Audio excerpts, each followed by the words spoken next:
नमस्कार, मैं रुचि सिंह और आप देख रहे हैं जनभावना टाइम्स। 1 फरवरी को देश का आम बजट पेश होने जा रहा है। सरकार कितना कमाएगी और कितना खर्चा करेगी, इससे जुड़ी सारी जानकारी बजट में होगी।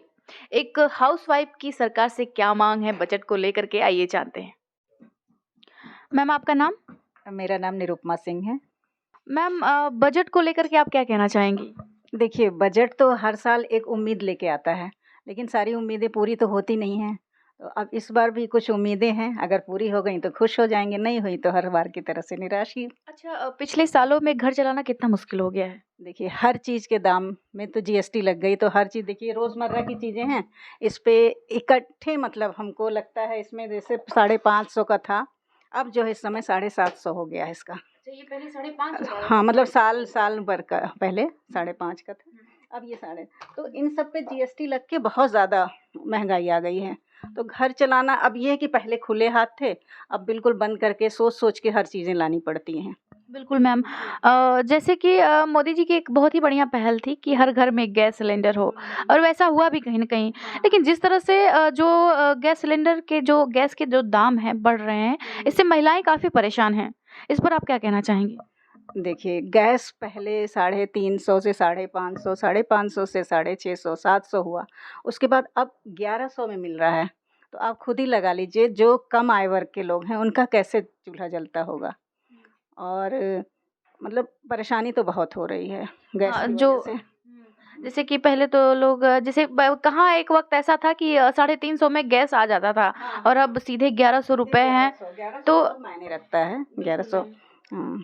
और ख़ास करके उन लोगों के लिए जो अफ़ोर्ड नहीं कर सकते, जैसे जो गरीब लोग हैं, मिडिल क्लास तक तो ठीक है, देख सकता है, लेकिन जो नीचे के लोग हैं, उनका क्या हाल हो रहा होगा? उनका तो बहुत परेशानी। हमारे यहाँ जो मेड है वो खुद बताती है कि हम तो 1100 का गैस लेते हैं और 4 बच्चे हैं, तो चलता है मुश्किल से 15-20 दिन ही चलता है उसका। तो उसके लिए तो बहुत परेशानी है। हम लोग थोड़ा मैनेज कर लेते हैं, लेकिन गरीब तबके के लिए तो परेशानी है ही है।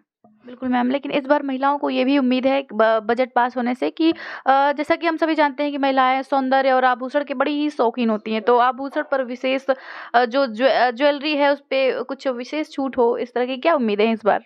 देखिए, ये तो सोने पे सुहागा ही हो जाएगा अगर ज्वेलरी ज्वेलरी और मेकअप वगैरह के सामान पे मिल जाएगा तो महिलाएँ तो खुश हो जाएँगी, लेकिन कितना खुश होंगी ये तो बजट आने के बाद ही पता चलेगा। हाँ, लेकिन उम्मीदें क्या हैं इस चीज़ को लेकर के? उम्मीद तो क्या बताएँ कि कुछ उम्मीद है भी कि नहीं है, वो नहीं पता। उम्मीदें तो होंगी ना, थोड़ी-सी कुछ होना चाहिए ऐसा? नहीं, उम्मीद तो है कि मतलब कुछ कम हो जाए तो हम लोग भी जैसे इस समय उसका चल रहा है लगन का मौसम चल रहा है, तो लेन-देन में गोल्ड देना हो, गोल्ड तो देते थोड़ा हैं लोग। हैवी देंगे अगर सस्ता हो जाएगा और नहीं तो फिर पतली सी रिंग देंगे। तो वो रिश्तेदार भी हो सकता है कि ये देख रहे हो, तो वो भी अगर मान लीजिए नहीं हुआ तो कम, फिर वो भी सोचेंगे कि इन्होंने तो कम दिया होगा क्योंकि अभी कुछ छूट नहीं आई है।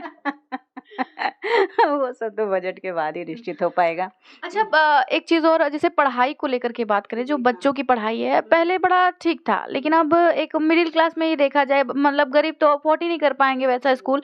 तो अगर देखा जाए तो उन लोग की जैसे किताबें, ड्रेस, कहीं न कहीं 20-30 हज़ार रुपए उन लोग का मंथली खर्चा आ जा रहा है। मतलब लेकिन कमाई उतनी है नहीं, और इस तरह से मतलब हर माँ-बाप यही चाहता है कि उसके बच्चे अच्छे से पढ़ाई करें, अच्छी शिक्षा प्राप्त करें। तो इस तरह की दिक्कतें आ रही हैं, तो इस पर आप क्या कहना चाहेंगी मैम? देखिए, अभी मतलब जहाँ तक मुझे पता है कि कॉपी किताब पर भी जीएसटी लग गई है। तो ये सारी चीज़ें महँगी हो रही हैं और स्कूल के फ़ीस का कुछ तो सरकार की तरफ से था, मुझे याद नहीं आ रहा है कि कुछ लिमिट तय की गई थी। अब उसे स्कूल वाले कितना फ़ॉलो कर रहे हैं, इस बात से हम अनजान हैं। हुँ। मैम, एक सबसे मज़ेदार सवाल पूछने जा रहे हैं आपसे कि जो देखिए, एक पुरुष का काम होता है कि वो कमा के लाके घर में अपनी वाइफ़ को दे।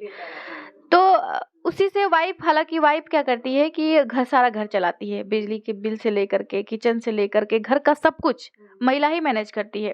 तो जो पहले की महिलाएँ थीं, वो लोग क्या करती थी, खर्च करने के बाद, घर का सारा खर्च निकालने के बाद वो सेविंग्स भी कर लेती थी। तो क्या अभी वो सेविंग्स हो पा रहे हैं कि नहीं? देखिए, सेविंग्स तो महिलाओं का नेचर ही होता है कि कुछ बचा के ज़रूर रखती हैं। लेकिन ये है कि पहले जितना तो नहीं हो पा रहा है, लेकिन थोड़ा बहुत तो होता ही होता है, क्योंकि मुश्किल वक़्त कब आ जाता है किसी को पता नहीं रहता। तो महिलाओं का जो बचत होता है, उससे काफ़ी सहारा मिल जाता है। तो बचत तो अपने नेचर पर भी कि हम कितना खर्च करते हैं। बाज़ार से निकले जो ज़रूरतें हमें नहीं हैं जिस चीज़ की, उसे हम नहीं खरीदें, तो वहाँ पर बचत हो सकती है हमारी। लेकिन मैम मन पे कंट्रोल नहीं होता ना। अभी हम किसी भी स्टोर में जाते हैं तो हम लेने जाएँगे बस दाल-चावल, लेकिन आँखों के सामने इतने सारी चीज़ें होती हैं कि चलो ये भी ले लें, चलो ये भी ले लें, ये भी ले लें। तो इस पर कैसे कंट्रोल कर सकते हैं? ये देखो, मन पे तो खुद को ही कंट्रोल करना पड़ेगा ना।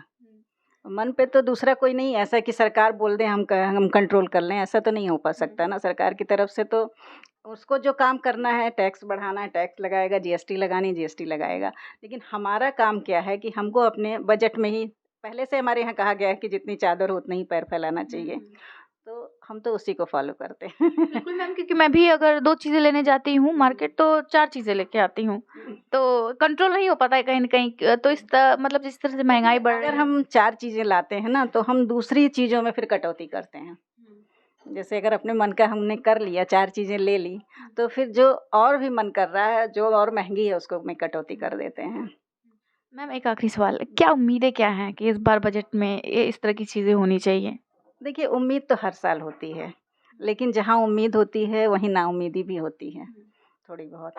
तो अब उम्मीद कर रहे हैं कि कुछ घट जाए, ख़ास तौर से पेट्रोल का दाम घट जाए, पेट्रोल डीज़ल का घट जाए, जिससे हमारी आवाजाही थोड़ी बढ़ जाए। घर में रह के कोरोना से वैसे भी हम लोग ऊबे हुए थे, थोड़ा बहुत मन करता है कि जाके घूम के आया जाए, लेकिन पेट्रोल की वजह से थोड़ा मन को मारना पड़ता है। अब यही जो आपने मन मारने वाली बात कही है ना, पहले हमको जैसे लद्दाख जाना हो, लेकिन हम लद्दाख नहीं जाएँगे, जयपुर, उदयपुर होके लौट आएँगे। तो मन तो हुआ लद्दाख जाने का, लेकिन हम लौट आए। कश्मीर जाने का हुआ, लेकिन शिमला होके लौट आए। तो इस तरह से मन मारना पड़ता है। बहुत-बहुत धन्यवाद मैम।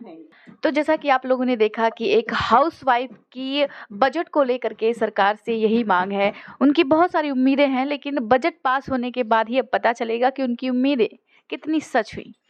बजट को लेकर के आप क्या कहना चाहेंगे, हमें कमेंट करके ज़रूर बताएं। ऐसी ही और खबरों के लिए आप देखते रहिए जनभावना टाइम्स। कैमरामैन योगेश के साथ रुचि सिंह।